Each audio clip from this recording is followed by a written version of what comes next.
Like Lara said, my name is Shannon Carnevale, and I'm the Natural Resources and Conservation Extension Agent for UF-IFAS Extension Polk County. And we're here to talk about common ducks of Florida today. I will be talking about ducks that are found in the majority of the state. We do have one or two that are more common in Central Florida, but we will be talking about ducks from around the state today. Oh, goodness. Okay, there we go.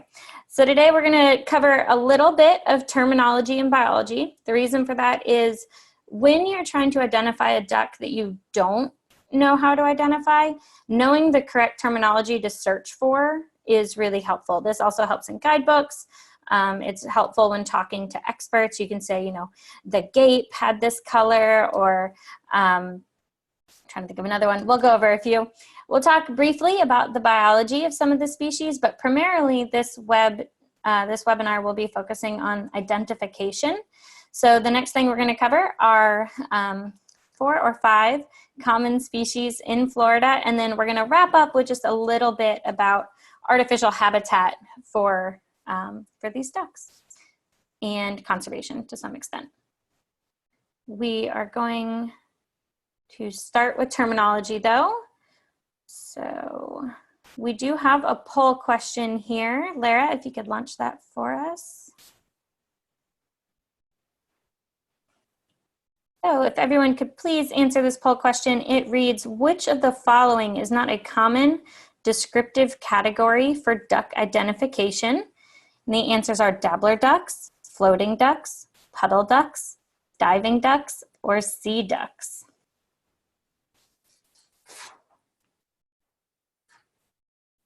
Everyone, just a few more seconds. See if we can get more of our participants to fill out the quiz here.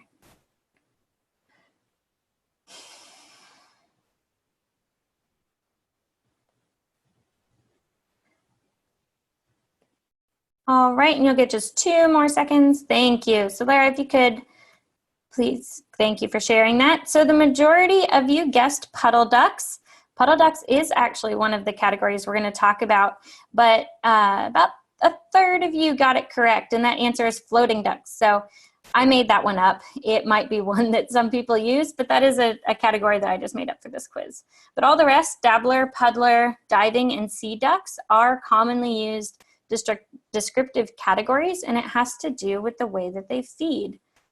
So we will talk about that just a second. So when we're talking about plumage for ducks, you might hear people talk about mating feathers, mating colors, mating plumage. That is the plumage that occurs during the mating season. It's typically just the male of the species, and it's usually very brightly colored. It's different for every species, but they can be quite brilliant depending on the species. The opposite of mating plumage is eclipse plumage, which is your more dull plumage, that your feathers that may be helpful in camouflaging that species in their normal habitat. It also will look more like the female of the species, or the hen. The female ducks are called hens and the males are called drakes. And so for the most part, only your drakes will get your mating plumage, but it is nature, so there are always exceptions. The next 2 are more specific to the body of the duck. So your speculum is a brightly colored wing patch. We refer to the speculum a lot when we're trying to differentiate ducks in Florida. It's typically very brightly colored, even on the females. It just might be a small area.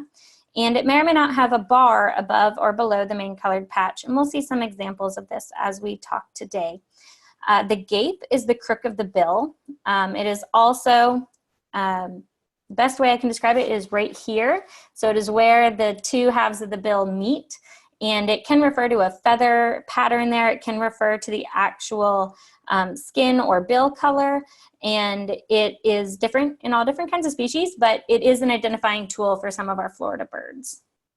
And I promise that's all the high school biology you're going to get today. We just wanted to cover some of the terminology so that, like I said, if you come across a duck and you're very interested in getting it identified, knowing how to use these words, specifically gape and speculum. There's also the cap, which is, you know, if you're wearing a baseball cap, it's the top of your head. Same thing on the bird. We also refer to their cheeks, their neck, the back and the breast, underbelly, things like that. The first category of birds we're going to talk about are the dabbling or puddle ducks. They mean approximately the same thing. Just depends on what part of the country you're in. And this is, believe it or not, this is a real category that people use to talk about ducks, and it refers to the ducks that you might think of if a child is looking at ducks or trying to describe them to you, and it is the duck that puts their bum in the air. And so they turn over and they dabble in the vegetation. These ducks are also more proficient walkers, and so if you look at the duck, its body, its legs will be more central to the body, and this enables it to have a very good walking gait. It makes it so that it's easy for them to walk around.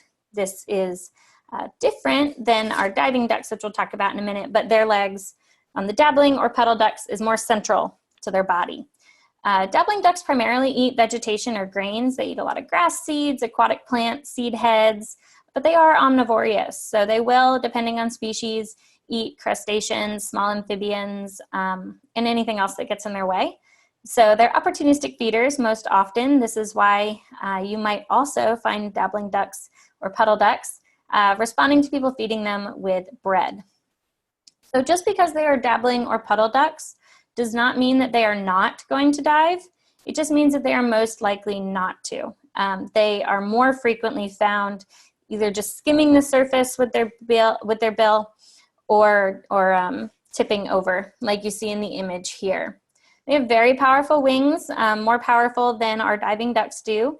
So they are they're able to get into smaller areas, which is one of the reasons why they're referred to as puddle ducks. If there's water, they might be there.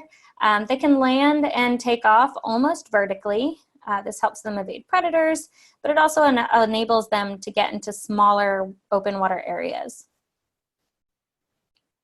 We also have diving ducks or sea ducks. Sometimes these are the same species, other times they're referring to separate species. It really depends on the publication you're looking at. If you're looking at a publication that's using this terminology, see if they have a glossary and see how they define it. It can be different depending on what agency or what organization you're talking to.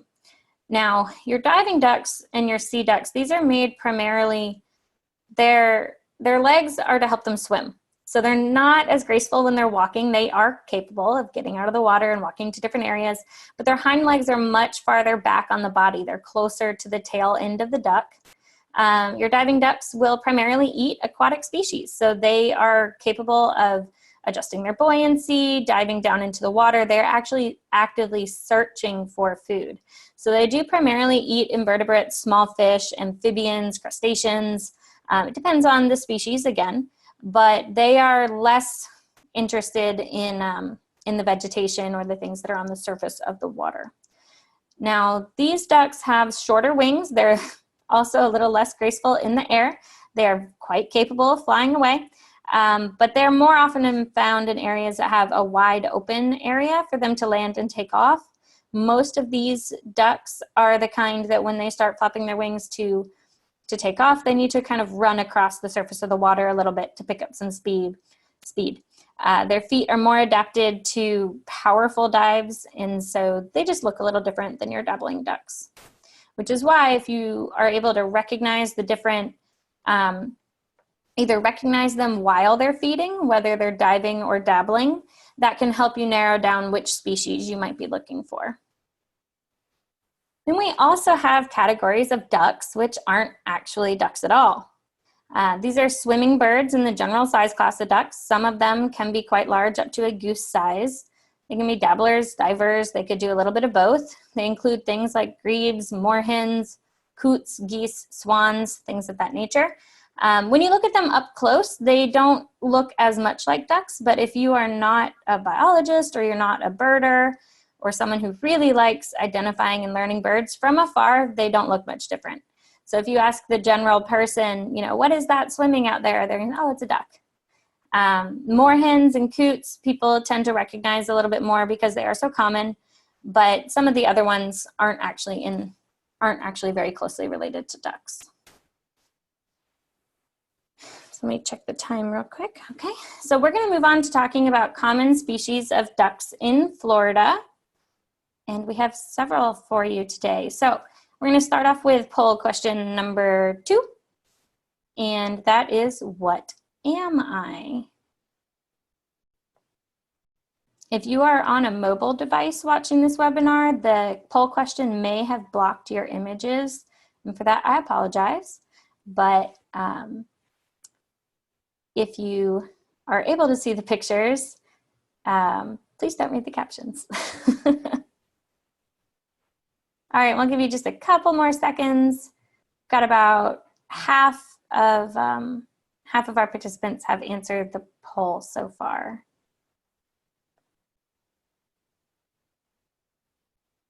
All right. Thank you so much, Lara. So most of you got it right. This is a pied-billed grebe. This species is actually not a duck at all. It is the one that we just used to illustrate ducks, which are not ducks. And if you read the caption, it did give it away slightly. But the pied-billed grebe is available or easily found throughout Florida year-round. They have a darker color on the back of their feathers. I'm going to try and use a spotlight. All right, you should be able to see a little red dot. So they have this darker color on their back right here.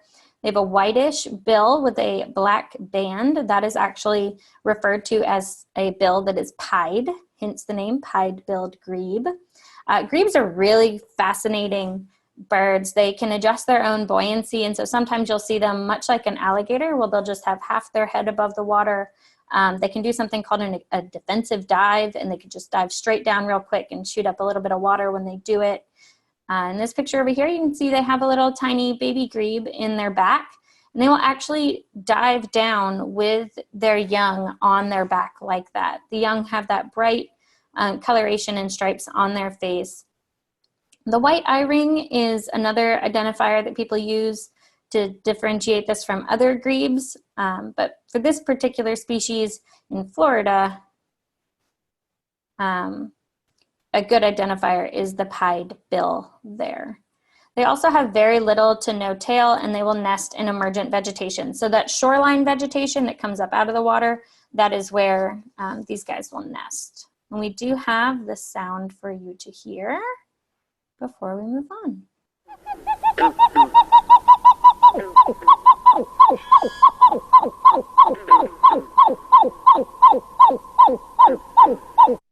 All right, and so I've not heard the grebes near my house before. I'm not very good at differentiating their calls when there's a bunch of different species around, but they are always in the lake near my house.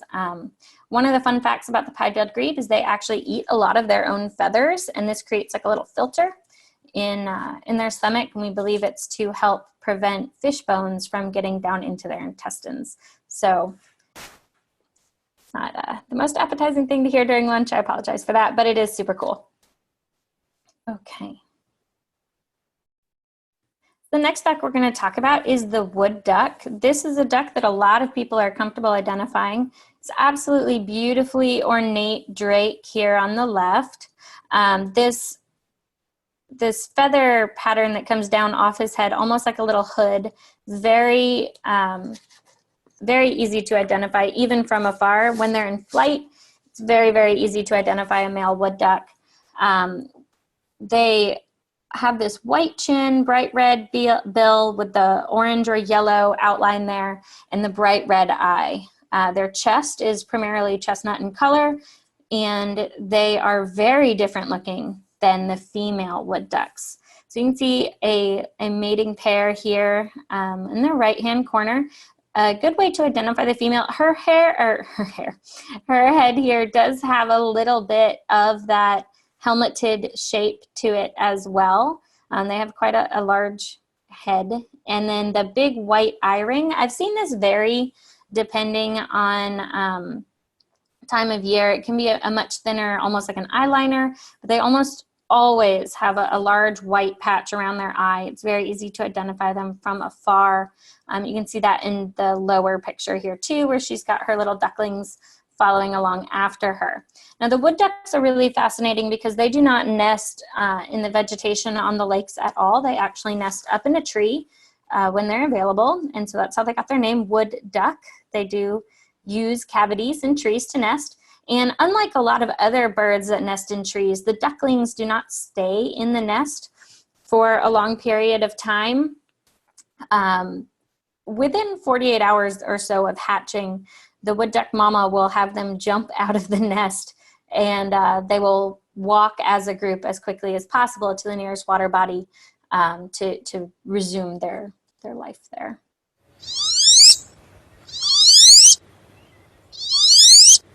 And they make that adorable whistling noise. That is a male making the whistling noise. And when I hear the wood ducks, it tends to be a little quieter, almost like he's chatting to his little girlfriend there. And it is just an adorable squeaky noise that you can hear from quite a good distance. So the next one we're going to talk about here is our third poll question, I believe. We could get that. Thank you. So if everyone would take a minute to answer which duck this is.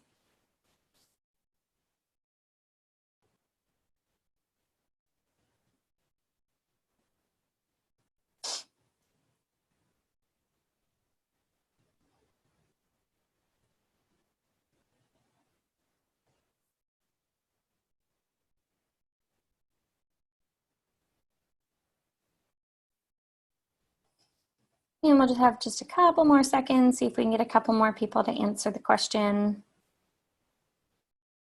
The question here is, which species is pictured, just like the last one. Thank you so much, Lara. So the majority of you got it right. This is a mottled duck. And the mottled duck, the Florida mottled duck is a very cool species here. I'm gonna go ahead and let you know it is a tricky one to identify. Sorry, I've got something popping up on my screen. So the main identifying features of the Florida mottled duck, for the female, what you're really looking for to differentiate it from the mallard duck, and we're gonna look at the mallard duck next, but the main identifying features here are that when you see the speculum here on the female, which is that bright iridescent blue patch on her wing, you can see it much easier when she's landing or taking off from the water. There's no white bar. So keep that in mind. It's just the blue speculum with dark coloration on both sides. But as you can see with the female on the upper right-hand side, it is very difficult to see that she even has a speculum. So it is in there in her feathers, and as you observe them, you don't normally look at ducks for just a second and look away. As you observe them and they move around and they do whatever it is they're doing at the present moment, they'll move around enough where you will hopefully be able to see if there's a white bar right here. And on this one right here, you can tell there is not a white bar. We'll see one that has one in a moment. Their bills can be different colors, but the females tend to have some kind of speckling on them. They tend to be a yellowy orange color with some darker coloration. You can see that on both of the females up here. And then down here, these are some males, and I did not change the caption on that image, but another identifying feature that will differentiate them from the mallards is they have a black dot or a black coloration on the gape. So remember, the gape is right here. It's where their bill meets. And as you can see on all of these mottled ducks, they have a little bit of black coloration on their bill, on the bill's gape. Compared to a mallard duck, again, we're gonna look at those in a second, they tend to have a lighter brown color on their head. It's much lighter than the rest of their body. On the mottled duck on the left here, you can see another identifying feature, which is that it has a buffy orange color on its cheek. Both the mallard and the mottled will have this darker brown eye band and a darker cap, but on the mallard duck, it tends to be much darker. And just real quick, the ones in the bottom right-hand corner here, you can see that they are in amongst a bunch of duckweed. This is a vegetation that ducks like to eat. The dabblers do anyway. So we're going to listen to the sound of the mottled duck, and then we'll move on to the mallard.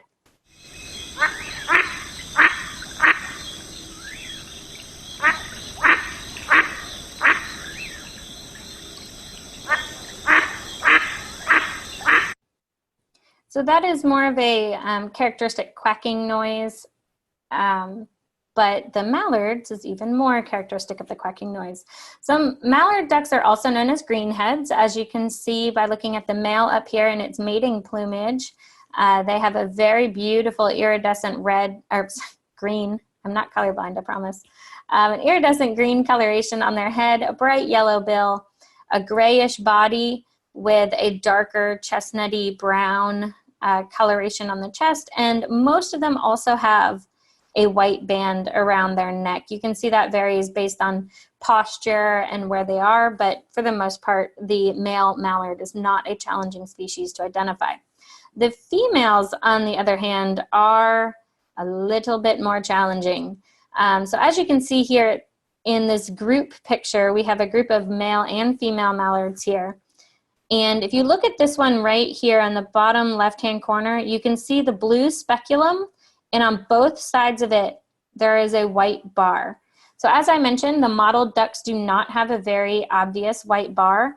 Occasionally, they will have a faint lower white bar, but typically speaking, it's the mallards that have the white bar. And you can see that more obvious on this male. This is actually a male in eclipse plumage, not a female.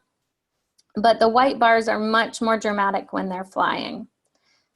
As you might be able to tell, they've got a slightly darker color face. They also will have speckling on their bills, and their plumage is a slightly different color. It's more browny gray than the mottled, which has that really beautiful lacy coloration to it.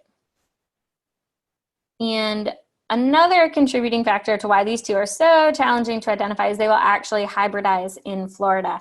So most of the ducks that I see, I'm fairly confident, are actually hybrids between the two. So it is very difficult to tell them apart. There have been entire PhDs written on how to tell these guys apart. So let's listen to what a mallard duck sounds like.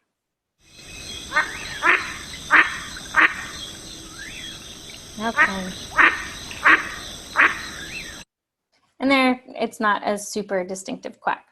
The last species we're going to talk about today is the black-bellied whistling duck. And these guys are really fun if you get to see them. These are less common around the state, but they are expanding their range. I believe they're re-expanding their range. Here in Central Florida, I've only seen them a handful of times out in the wild, but they don't primarily nest or forage in lakes and rivers. They actually prefer wooded areas. The black-bellied whistling duck is part of the whistling duck family or category, and they used to be referred to as tree ducks. So they spend primarily a lot of time on land, which is why you can understand that they have much longer legs than a lot of other ducks, and they're very adept at walking and running. The male and female have very similar colors. They have this beautiful chestnut back color with black undersides and their black bellies, as you can see here. The white stripe when their wings are at rest turns into a white stripe when they're flying as well. They're very distinctive reddish pink bills and beat as well, and they have a beautiful whistling noise.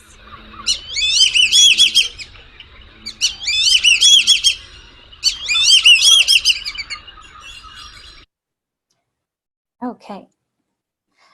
So that whistling noise sounds a little annoying on the computer, but out in the wild, it is quite beautiful. They will primarily feed on land also. They forage for seeds and grains. They will eat insects and other things like that, but it makes up a very small portion of their diet. And finally, we are going to finish up with a quick and final poll question, Lara. So which species of common Florida duck will nest in an elevated nest box if provided? Wood duck, mallard duck, mottled, black-bellied whistling duck, mallard and mottled, or black-bellied and wood duck?